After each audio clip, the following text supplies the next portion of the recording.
Hello there. The cinema courtroom is now in session.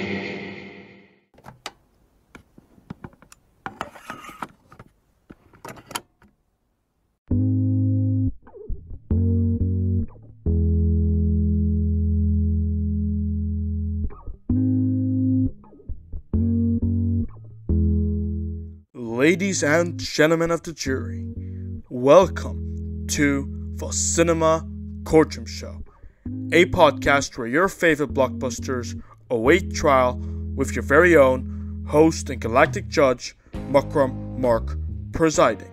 Do not forget to like and subscribe on whatever, and I mean whatever, streaming platform that you just be happening to listen to by chance, whether it be Spotify, Stitcher, Google Podcasts, Amazon Music, and the Cinema Courtroom YouTube channel, where you're also going to get a fair dose of exclusive video content that you're not going to find on Spotify, that you're not even going to find on Stitcher, Google Podcasts, Amazon Music. You're only going to get it on the Cinema Courtroom YouTube channel. Furthermore, it is imperative that you subscribe to the Cinema Courtroom Show on the YouTube platform, because believe it or not, every click on the icon counts more than you think. So why not ring the notification bell and share this podcast with your friends, family, cat, dog, pigeon, whomever you please. Now, without further ado, now that we got our introduction in order, let us begin with our review topic. Joaquin Phoenix brings the prospect of a serial killer wearing makeup to the next level. A more extreme level, a controversial level, to the extent that news outlets have been complaining about this motion picture apparently glorifying excess violence and insurrection. It's funny how it's rich people who happen to be making those comments, but I digress to say that the whole premise is resolved around the character Arthur Fleck, who is the Joker, suffering from PPA, which is a legitimate disease in real life.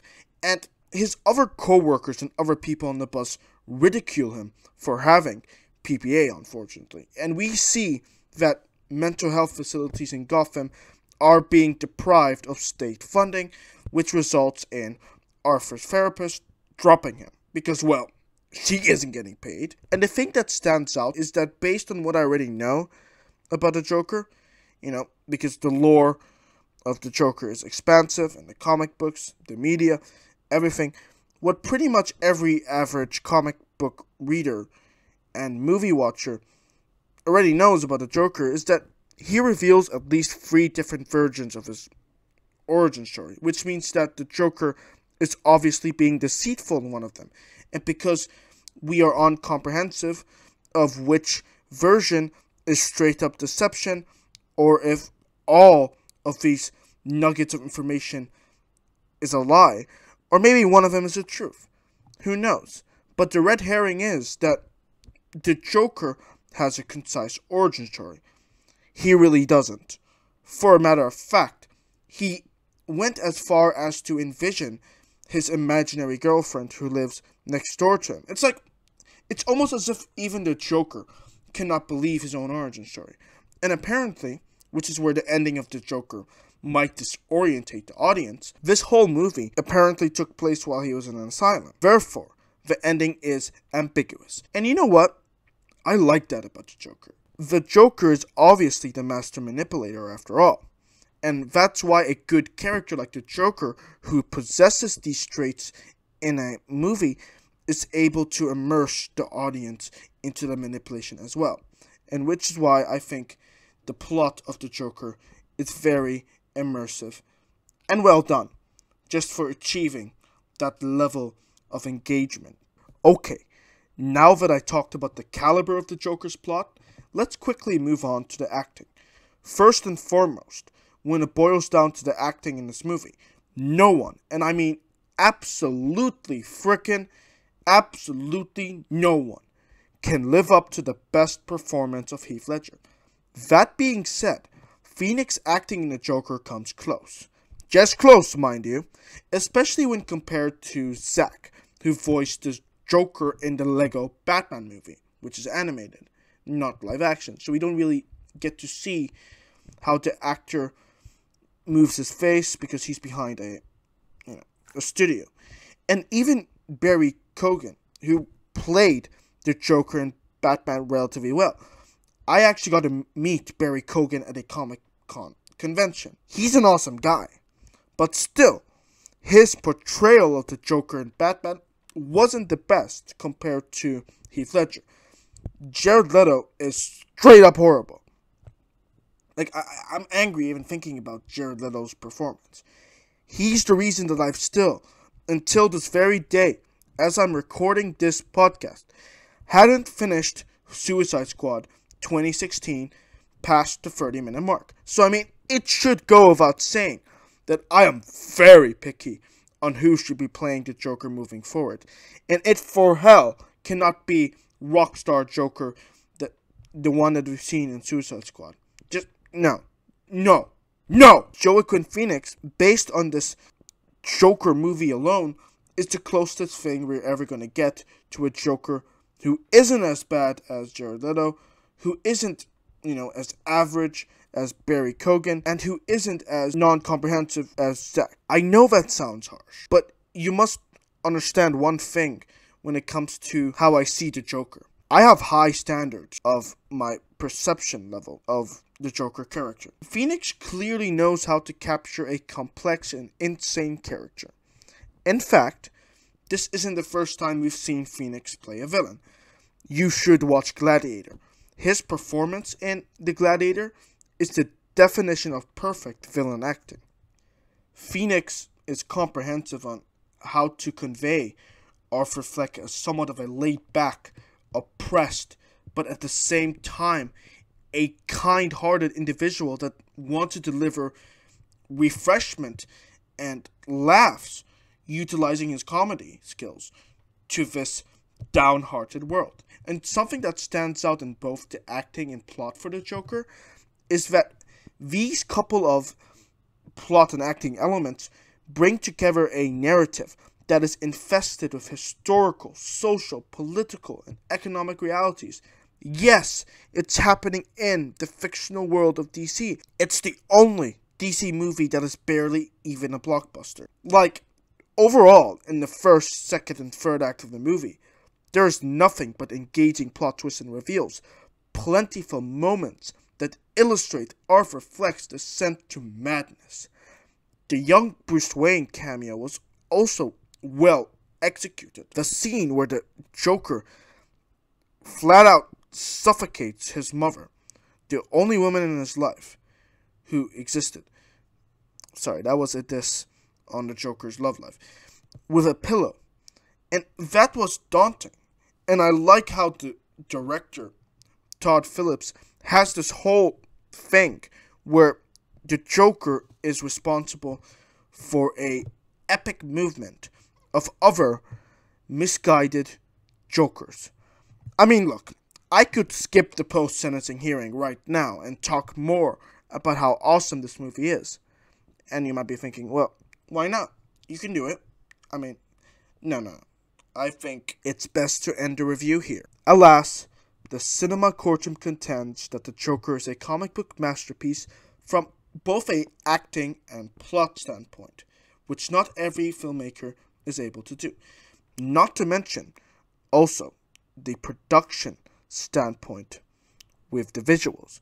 Furthermore, it wouldn't be far-fetched to make the assertion that the Joker is a tragic and desolate painting that one would be insane not to revisit again. And now we begin to approach the second half of the Cinema Courtroom Show, which is, ladies and gentlemen, the post-sentencing hearing.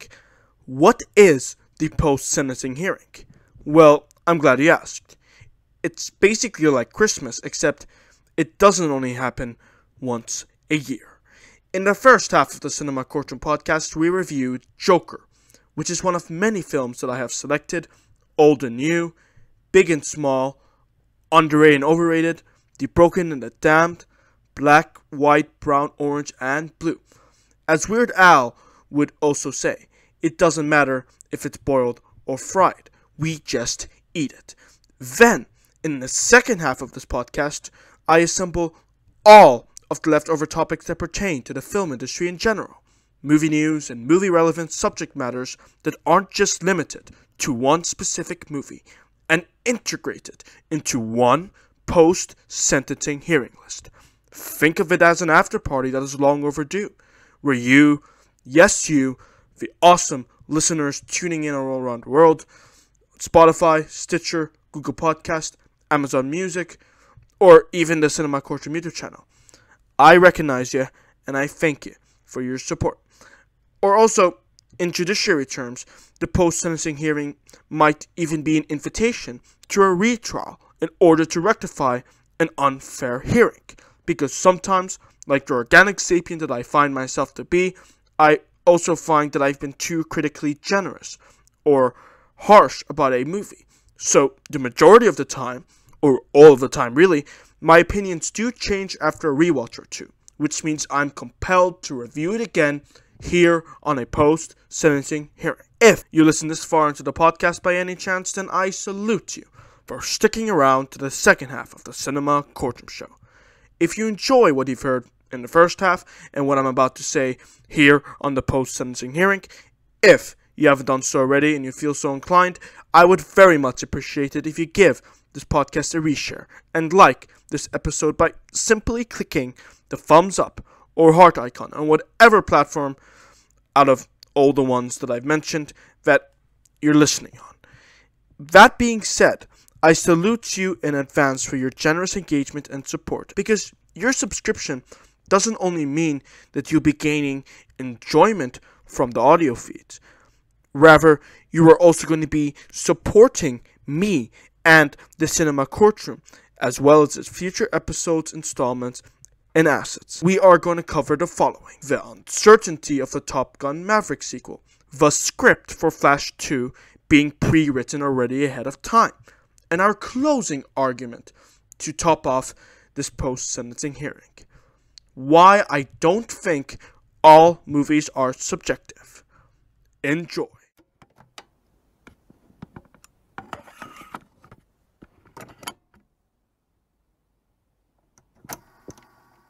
On September 16th, 2022, I did a review for Top Gun Maverick.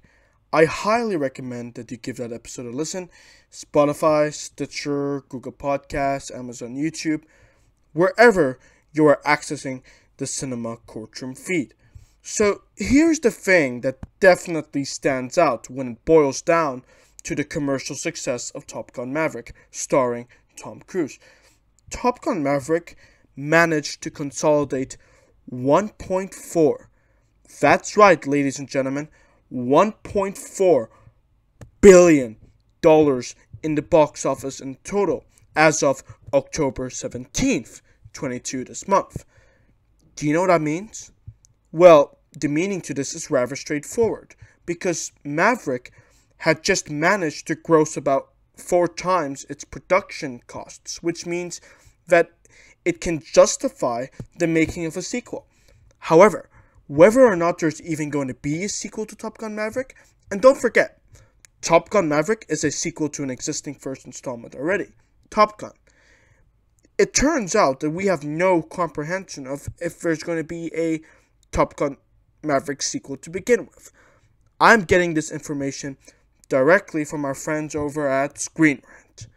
Payback actor Jay Ellis cast doubt on the chances of a Top Gun Maverick sequel movie actually taking place, but will be on board if it does, according to him. The quote that is coming from Jay Ellis directly reads, "I haven't thought about it, so if you know something, tell me.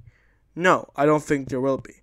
Alright, so Jay Ellis literally has no inside information regarding the Top Gun Maverick sequel.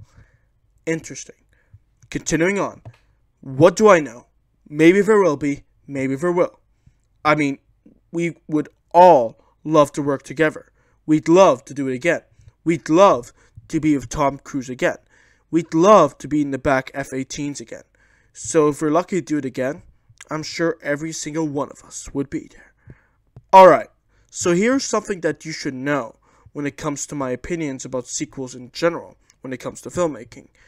If one film sticks the landing beautifully, it is almost or definitely a perfect picture, and it leaves an everlasting, positive impression in the moviegoer's mind. Like right now, I am still thinking in wonder of how amazing Top Gun Maverick was in finalizing Tom Cruise's character, Maverick.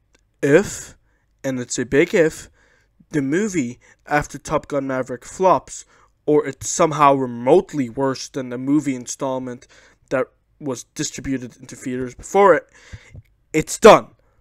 It's game over. You dropped the ball. Not only did you drop a rather expensive ball, you took a dump on the shiny box office trophy that Top Gun Maverick managed to consolidate. I don't blame Jay Ellis for not being certain on the prospect of a Top Gun Maverick sequel, or anyone for that matter, especially you, the listeners tuning into this podcast. I have a question for you now. Do you think that there should be a sequel to Top Gun Maverick? I don't think there should. For a matter of fact, it might very well be corporate suicide to go through with a Top Gun Maverick sequel because of the chance of dropping a perfect ball. If you agree with me or think otherwise, let me know in the comment section below or our Twitter inbox at Cinema Courtroom. Hello there. I am going to revisit our friends over at Screen Rant for an interesting piece of news regarding The Flash. And by the way, Screen Rant is one of our go-to news outlets for anything cinema related, in case you're wondering why Screen Rant comes up a lot on our show.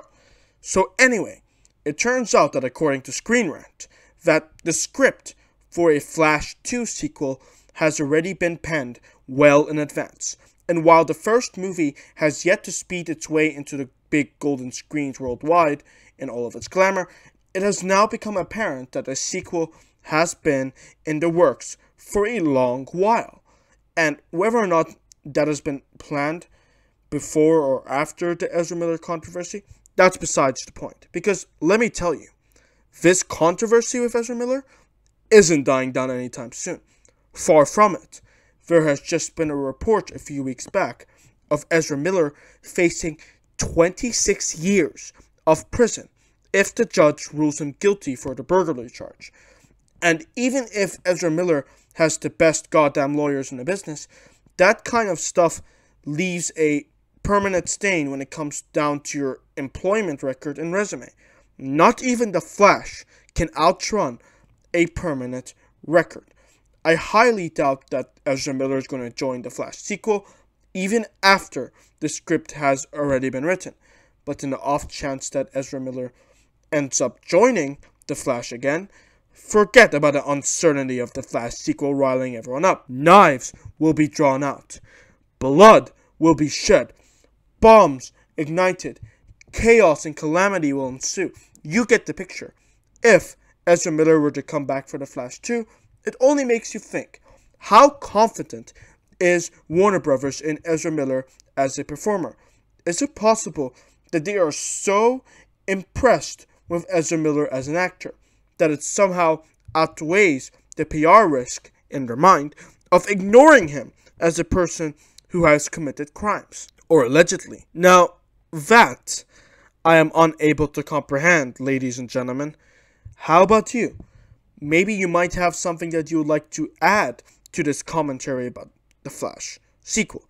In which case, let me know in the comment section below or at our Twitter inbox whatever your thoughts are pertaining to this fascinating piece of news about The Flash. Have you ever heard the most common phrase ever been utilized in the pop culture industry? Movies are all subjective. That there are no objective criterias in which a movie is judged? Well, I'm here to tell you that A phrase, however dramatic I might have put it, like this one, is absolutely false. In fact, and I'm going to say it on purpose to tick you off, because my very goal, if you're tuning into this podcast, is to tick you off and spark a dialogue. So I'm sorry, not sorry, for what I'm about to say. But listen, the people who make the assertion that movies are all subjective, in case you didn't hear that for the first time, are saying it because they want to compensate for their laziness and cinema illiteracy. The way that I'm putting it is harsh, I know, but it's true. An article published by the Express Elevator to Hell puts it best, and I quote, this isn't coming from me, it's coming from them. Claiming that film content and cinematic quality are subjective is the lamest, laziest, most cop-out answer one can make in film criticism. Similar to how people of faith propose to explain away the existence of a higher power by saying God works in mysterious ways. Allegations of film subjectivity are worse than a bad or nonsensical argument against or for a particular film. It is not even an argument, it is a non-answer, a half-hearted, throw your hands up in the air strawman defense for people too lazy or ignorant to defend their position. If movies really are subjective and free from all criticism, then none of this matters. Film theory, film craft, film narrative, film academia, characterizations, none of it is worth anything. And I'm not going to read the whole article, obviously, but that's essentially the essence of the Express Elevator to Hell's input on the subject. Alright, so based on that quote from the article, I'm going to weigh in on this philosophy with my own thoughts this time. There is a key component to why I myself think that movies are not all subjective. And that key component is movies are not all subjective. The key word is all. I'm not saying that movies are not subjective at all. I'm saying movies are not all subjective. I think it's very important to make the distinction because misunderstanding a statement like that can mean an entirely different, tangent. I could literally be saying movies are objective, full stop. And, that's not really fair. But I will say once more, movies are not all subjective. Which means that, yes, you can have a subjective take on a movie if the film that you're reviewing covers, let's say, a topic about social issues. Then yeah, that movie can be subjective, because one movie can be promoting gun control, while another movie might advocate for, the Second Amendment.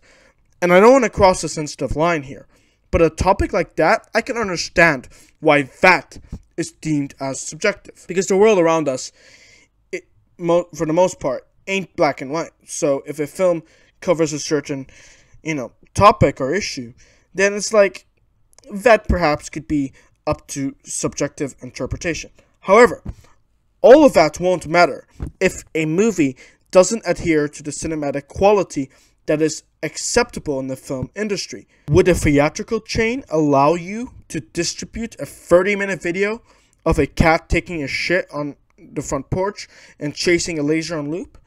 Of course not. That is what I mean whenever I say that a film is not subjective. Because let's face it, anything can be a film. A film is defined as a moving picture. So, let me tell you about something. And it's kind of, we're leaning in towards trivia. The first ever motion picture was of a horse moving. That's it. Nothing more. Nothing less. Now, that is a film. That doesn't mean, however, you can just call it a good film. And no one would dare say that, that motion picture of a horse moving is better than, let's say, The Godfather or Lord of the Rings. By the way, I'm going to be covering that at some point here on the Cinema Courtroom. But anyway, do you get what I'm saying? Like, it's still a movie, but a low quality one. Like, in order for a movie to have a subjective take on it, it must first meet every single objective criteria that makes the movie worthy of discourse among movie pundits to begin with. And then, And only then can you look at something like Star Wars A New Hope and have a subjective take on whether or not they should have let Obi-Wan live, for instance. Until the movie has passed the metric of cinematic quality, being edited in a way where not a single clip can be arranged in an imprecise order, and the camera has to capture exactly what it needs to in order to convey the scene in the manner that it was intended by the screenplay and director's vision. Until a movie passes all of those fundamental things in order to be deemed worthy by the cinema industry gods, then the film is objectively bad. It is as simple as that. This, ladies and gents, is my closing argument to why movies are not all subjective. I now invite all of the awesome listeners, which is the only thing I've said in this podcast that isn't subjective, because you are all objectively awesome, to this podcast to agree or share a counter argument to my points of why cinema is not all subjective in the comment section below, or our Twitter inbox at Cinema Courtroom. We have now reached the end of this podcast. Thank you for tuning in to the Cinema Courtroom Show, where we critique movies together. I had a lot of fun doing this podcast, so be sure to subscribe if you enjoyed episode 20 of the Cinema Courtroom, just as I do every week making them. I hope to see you guys again in the next episode, where we're going to be reviewing the entirety of the Godfather trilogy. I'm going to make him an offer he can't refuse. As of my thoughts on The Godfather, well, you can find out what they are in the next and 21st episode of the Cinema Courtroom Show, launching this coming Friday on YouTube, Spotify, Stitcher, Google Podcasts, Anchor, and the Amazon Music platform. Thank you once again for listening to this program. I am your Galactic Judge, Mark, and I hope you have a spectacular, spectacular day.